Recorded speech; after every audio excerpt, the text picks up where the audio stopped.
Hello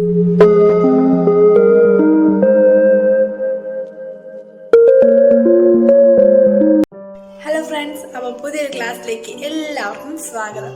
അപ്പോൾ ഇന്ന് ഞാൻ പറഞ്ഞു തരാൻ പോകുന്ന രാഗങ്ങളെ കുറിച്ചിട്ടാണ്. അപ്പോൾ കഴിഞ്ഞ വീഡിയോയിൽ നമ്മൾ സ്വരങ്ങൾ എന്താണെന്നൊക്കെ പറഞ്ഞു. അതിൽ നിന്ന് നിങ്ങൾക്കെല്ലാം സ്വരങ്ങളെ കുറിച്ചുള്ള കറക്റ്റ് ഐഡിയ കിട്ടിയെന്ന് ഞാൻ വിചാരിക്കുകയാണ്. അപ്പോൾ ഇന്നത്തെ വീഡിയോയിൽ നമുക്ക് രാഗങ്ങളെ കുറിച്ച് പഠിക്കാം.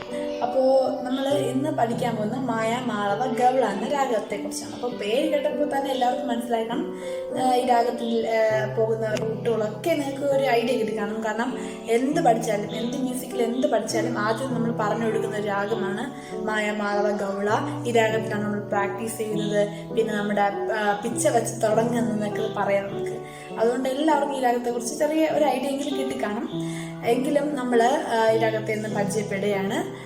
അപ്പോൾ ഇതൊക്കെ പരിചയപ്പെടുന്നതിന് മുമ്പ് ഞാൻ നിങ്ങളുടെ അടുത്തൊരു കാര്യം ചോദിക്കുകയാണ്. ശരിക്കും രാഗം എന്ന് പറഞ്ഞാൽ എന്താണ്? അപ്പോൾ ഈ ഒരു ചോദ്യം ചോദിക്കുമ്പോൾ എല്ലാവരും ശരിക്കും രാഗം എന്ന് പറയുമ്പോൾ എന്താണ് ശരിക്കും ഒരു ഐഡിയ, ഒരു ചിന്തിക്കും. നിങ്ങൾ ഒരിക്കലെങ്കിലും ചിന്തിച്ചാണ് അത് ശരിയാണ്, ശരിക്കും രാഗം എന്ന് പറഞ്ഞാൽ എന്താണ്?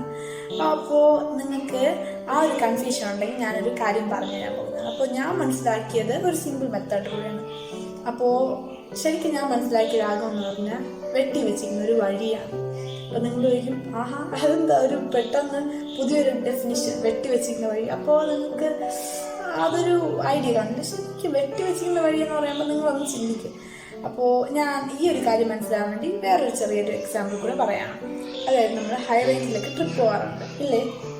അതായത് ഊട്ടി, കൊടൈക്കനാൽ എന്നൊക്കെ ആ സ്ഥലങ്ങളിലൊക്കെ പോകുമ്പോൾ ഹിൽ ടോപ്പിലെത്താൻ വേണ്ടി നമ്മൾ ഹെയർ പിൻ പോലത്തുള്ള അല്ലെങ്കിൽ അങ്ങനെ വളവും തിരിവുള്ള ഒക്കെ ഒറ്റ റോഡിൽ കൂടെ ആയിരിക്കും നമ്മൾ പോകുന്നത് അല്ലേ?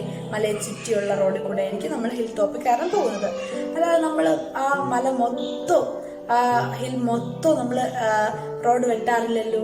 അതുപോലെയാണ് നമ്മുടെ രാഗത്തിന് ഒരൊറ്റ വഴി കൂടെ പോകാൻ പറ്റത്തുള്ളൂ. ഒരു സ്വരം എടുത്ത് മാറ്റാൻ പറ്റത്തില്ല, വേറെ സ്വരസ്ഥാനത്ത് കൊണ്ടുവയ്ക്കാൻ പറ്റത്തില്ല. എങ്കിൽ ആ രാഗം കംപ്ലീറ്റ് ആയിട്ട് മാറിപ്പോവും. അങ്ങനെ ഒരു പർട്ടിക്കുലർ ഒരൊറ്റ വഴിയേ ഉള്ളൂ. ആ ഒരു കാര്യമാണ്, ഒരൊറ്റ വഴിയുള്ള ഒരു റോഡാണ് നമ്മുടെ രാഗം എന്ന് പറഞ്ഞാൽ. അപ്പോൾ എല്ലാവരും ഒരു തെറ്റായ ധാരണ ഉണ്ട്. കാരണം എന്ന് വെച്ചാൽ ഈ വെസ്റ്റേണില് കോഡ്സും അത് മാത്രമല്ല കർണാടിക്കില് രാഗം എന്ന് പറയുന്നത് സെയിം ആയിരിക്കും എന്ന് എല്ലാവരും ഒന്ന് ചിന്തിച്ച് വെച്ചിരിക്കുന്നതായിരിക്കും. പക്ഷേ ഈ ഒരു ചിന്ത വളരെ തെറ്റാണ്. കാരണം വെസ്റ്റേണിലുള്ള കോഡ്സും നമ്മുടെ കർണാടിക്കുള്ള രാഗവും രണ്ട് തന്നെയാണ്. വെസ്റ്റേണിലെ കോഡ്സ് നമ്മൾ കുറച്ചും കൂടെ കഴിഞ്ഞിട്ട് 2-3 വീഡിയോസ് കഴിഞ്ഞിട്ട് നമ്മൾ അതൊക്കെ കുറിച്ച് ചർച്ച ചെയ്യും. അപ്പോൾ നിങ്ങൾക്ക് കറക്റ്റായിട്ട് കോഡ്സിനെ കുറിച്ചിട്ട് ഐഡിയ കിട്ടും. അപ്പോൾ ഇന്ന് ഞാൻ രാഗത്തെക്കുറിച്ചാണ് പറയാൻ പോകുന്നത്. അപ്പോൾ രാഗം എന്ന് പറയുമ്പോൾ ചില ചെറിയ രാഗമുണ്ട്, വലിയ രാഗമുണ്ട്, പാരന്റ് രാഗമുണ്ട്, ചൈൽഡ് രാഗമുണ്ട്, അങ്ങനെ ഒരുപാട് വെറൈറ്റീസ് ഓഫ് രാഗമുണ്ട്. അപ്പോൾ നമ്മൾ ഉദ്ദേശിക്കുന്ന ഒരു മ്യൂസിക് ഒരു പർട്ടിക്കുലർ രാഗത്തിൽ കൂടെയാണ് പോകേണ്ടത് നമുക്കൊരു ഐഡിയ ഉണ്ടെങ്കിൽ. അപ്പോൾ ആ രാഗം പറയുന്ന ഒരു റൂട്ട് ഉണ്ട്, ആ രാഗം പറയുന്ന ഒരുപാട് കണ്ടീഷൻസ് ഉണ്ട്. ആ കണ്ടീഷനിലൊക്കെ നമ്മൾ അംഗീകരിക്കണം. എങ്കിൽ മാത്രമേ ആ രാഗം എന്ന് പറയാം, ശരിക്കും ആ രാഗം എന്ന് പറയാൻ നമുക്ക് പറ്റത്തുള്ളൂ. അല്ലെങ്കിൽ അത് വേറെ രാഗം, അല്ലെങ്കിൽ ജസ്റ്റ് ഒരു മ്യൂസിക്കായിട്ട് മാറും. അപ്പോൾ അതാണ് രാഗം എന്ന് പറയുമ്പോൾ ഒരൊറ്റ ആള്, അങ്ങനെയാണ് പറയാം, ഒരൊറ്റ ആള്. ഇപ്പോൾ സ്കെയിൽസ് എന്ന് പറയുമ്പോൾ അങ്ങനെയല്ല. നമുക്ക് സ്കെയിൽസിന് എങ്ങനെയാണ് നമ്മുടെ ഇഷ്ടത്തിന് അറേഞ്ച് ചെയ്യാം. ഒരു നോട്ട് അങ്ങോട്ടിട്ട് മറ്റൊരു നോട്ട് ഇങ്ങോട്ടിട്ട് അങ്ങനെയൊക്കെ നമുക്ക് അറേഞ്ച് ചെയ്യാം. രാഗത്തിൻ്റെ കാര്യത്തിൽ നമുക്കങ്ങനെ പറ്റത്തില്ല. ആ രാഗം പറയുന്ന കുറേ റൂട്ട്, ആ രാഗം പറയുന്ന കുറേ സ്വരങ്ങളിൽ കൂടെ മാത്രമേ നമുക്ക് പോകാൻ പറ്റുള്ളൂ. ഇതാണ് അതിൻ്റെ രണ്ടിൻ്റെയും പ്രധാനമുള്ള ഡിഫറൻസ്. അപ്പോൾ ഇത് ഇപ്പോൾ വേറൊരു കാര്യം കൂടി നിങ്ങൾക്ക് പറയാം, മനസ്സിലാവുമെന്ന് എനിക്കറിയത്തില്ല. രാഗങ്ങളെ സ്കെയിൽസിൽ നമുക്ക് വായിക്കാൻ പറ്റും, പക്ഷേ സ്കെയിലുകളെ രാഗത്തിൽ വായിക്കാൻ പറ്റത്തില്ല. അപ്പോൾ ഞാൻ ആദ്യം പറഞ്ഞു ഇത് മനസ്സിലാകണമെന്നില്ല. ഇത് മനസ്സിലാകണമെങ്കിൽ നമ്മൾ സ്കെയിൽസിനെ കുറിച്ചൊരു ഐഡിയ നമുക്ക് വേണം. അപ്പോൾ 2-3 വീഡിയോ കഴിഞ്ഞാലേ അത് അപ്ലോഡ് ചെയ്യാൻ പറ്റത്തുള്ളൂ. അപ്പോൾ നിങ്ങൾ തൽക്കാലം ഈ ഒരു ഐഡിയ വെച്ചിരിക്കുക. ഞാൻ പറയുന്ന വാക്ക് നമ്മൾ അപ്പോൾ ഒരിക്കൽ റിപ്പീറ്റ് ചെയ്യുമ്പോൾ നിങ്ങൾക്ക് കറക്റ്റായിട്ടൊരു ഐഡിയ കിട്ടും. അപ്പോൾ ഇത് നമ്മൾ മായ, മാളവ, ഗൗള എന്ന രാഗത്തിലേക്ക് പോവുകയാണ്. അപ്പോൾ രാഗങ്ങളെ കുറിച്ച് ഒരു കാര്യം നിങ്ങൾക്ക് മനസ്സിലാക്കണമല്ലോ. അപ്പോൾ രാഗങ്ങൾ ഒരു ചെറിയ ഐഡിയ നിങ്ങൾക്ക് കിട്ടണം. അപ്പോൾ നമ്മളിൽ മായ, മാളവ, ഗൗള എന്ന രാഗത്തെക്കുറിച്ച് ചർച്ച ചെയ്യാൻ പോവുകയാണ്. അപ്പോൾ ഈ രാഗം എന്ന് പറയുന്നത് പേര് പോലെ കിടിലാണ് ആള്. ഈ രാഗം ഒരുപാട് മ്യൂസിക്കൊക്കെ നമ്മൾ മലയാളത്തിലൊക്കെ ചെയ്തിട്ടുണ്ട്. അപ്പോൾ നിങ്ങൾക്ക് ഈ രാഗം പഠിപ്പിക്കുമ്പോൾ തന്നെ മനസ്സിലാവും ആ രാഗത്തിൻ്റെ റൂട്ടൊക്കെ അത്ര സിമ്പിളാണ്. ബിഗിനേഴ്സിന് ആദ്യം പറഞ്ഞു കൊടുക്കുന്ന രാഗമാണ്. കാരണം ഈ ബിഗിനേഴ്സിനെ സംബന്ധിച്ചിടത്തോളം അവർക്ക് സ്വരങ്ങളെ കുറിച്ചൊരു ഐഡിയ ഇല്ലേ. അപ്പോൾ അവർക്ക് ഈ സ്വരങ്ങളൊക്കെ മനസ്സിലാക്കാൻ ബെസ്റ്റ് ഒരു രാഗമാണ് ഈ മായാമാളവ ഗൗള.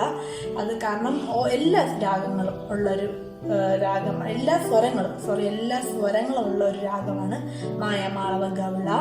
പിന്നെ നമുക്ക് പറഞ്ഞിട്ട് രണ്ടാമത്തെ പ്രത്യേകത എന്ന് പറയുമ്പോൾ ഒരു സ്വരം കഴിഞ്ഞിട്ട് അടുത്ത സ്വരത്തിലേക്കുള്ള ഗ്യാപ്പ്, ആ സ്പേസ് എല്ലാ നോട്ടുകളിലും ഇടയിലും സെയിം ആയിരിക്കും. അതായത് സാ കഴിഞ്ഞ് ഡിയിലേക്കുള്ള ആ സമയം, ഡി കഴിഞ്ഞ് ഗായിലേക്കുള്ള ആ സമയം എല്ലാം സെയിം ആയിരിക്കും. മനസ്സിലായി? അപ്പോൾ ഒരു സിമ്പിളാണ്, അത്രയും സിമ്പിളാണ്. ചില നോട്ടുകൾക്ക് ഹാഫ് നോട്ട് കൊണ്ട് ഒരു നോട്ട് കഴിഞ്ഞിട്ട് അടുത്ത നോട്ടിലേക്ക് പോകാൻ ഒരു ഇതിൻ്റെ ഹാഫ് ടൈം, പിന്നെ ചിലപ്പോൾ ഒരുപാട് 3-4 ടൈം കൊടുക്കേണ്ടി വരും. അങ്ങനെയൊക്കെ നമുക്ക് മനസ്സിലാവാത്ത കുറേ മനസ്സിലാവാത്ത കുറേ കോംപ്ലക്സ് ആയിട്ടുള്ള രാഗങ്ങളൊക്കെ ഉണ്ട്. പക്ഷേ ഇത് സിമ്പിളാണ്, അടുത്തടുത്ത് ഉള്ള സ്പേസുകൾ വളരെ സിമിലറാണ്, സെയിം ആണ്. അപ്പോൾ നമുക്കൊരു ഐഡിയ കിട്ടും, നല്ലൊരു ഐഡിയ കിട്ടും, അല്ലെങ്കിൽ നമുക്കൊരു ഇൻട്രസ്റ്റ് കിട്ടും. നമ്മൾ പ്രാക്ടീസ് ചെയ്യുമ്പോൾ കറക്റ്റായിട്ട് നമ്മളെ ഫ്ലോ ഒക്കെ നമുക്ക് കയ്യിൽ കിട്ടും. നോട്ടുകൾക്കൊക്കെ ഒരു വായിച്ച് അടുക്കി വെക്കാൻ നമുക്ക് പറ്റും.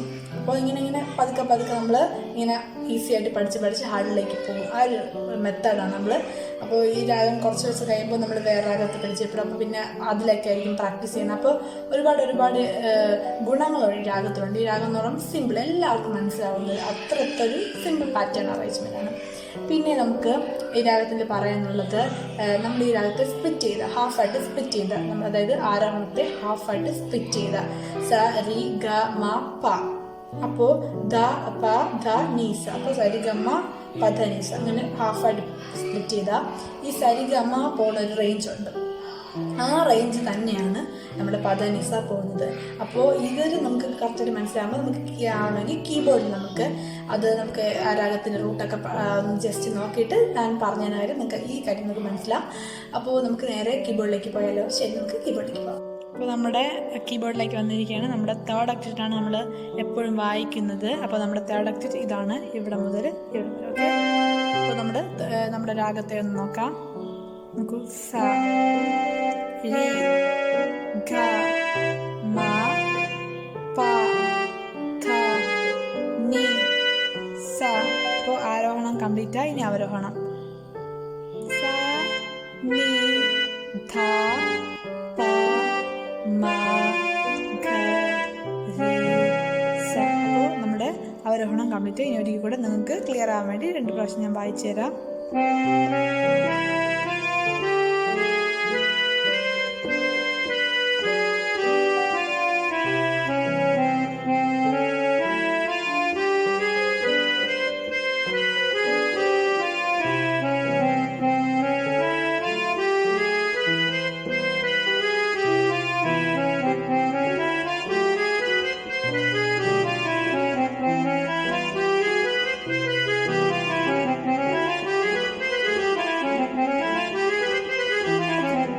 നമ്മുടെ രാഗത്തെക്കുറിച്ച് നിങ്ങൾക്ക് മനസ്സിലായെന്ന് തോന്നുന്നു. 2 ബ്ലാക്ക് കീയാണ് ഉപയോഗിക്കുന്നത്. അതായത് ഇത് രി ധ. അപ്പോൾ ഈ 2 ബ്ലാക്ക് ഇതും ഈ സെൻറ്ററിലും ഇവിടെ ഫസ്റ്റ്. അപ്പോൾ ഈ 2 ബ്ലാക്ക് കീയാണ് നമ്മൾ ഉപയോഗിക്കുന്നത്. ബാക്കിയൊക്കെ വൈറ്റ് കീസാണ്. അപ്പോൾ റൂട്ടിലേക്ക് കൂടെ ഞാൻ പറഞ്ഞു തരാണ്. ഇത് സ, ഇതാണ് സ. അടുത്തത് ഇത് രി രി ഗ, ദ പോകുന്നത് ഗ, മ പ ധ നി സ. വീണ്ടും സ നി ധ പ മ ഘ രി സ. ഇനി ഫിംഗർ അറേഞ്ച്മെന്റ് ആണ് നോക്കേണ്ടത്.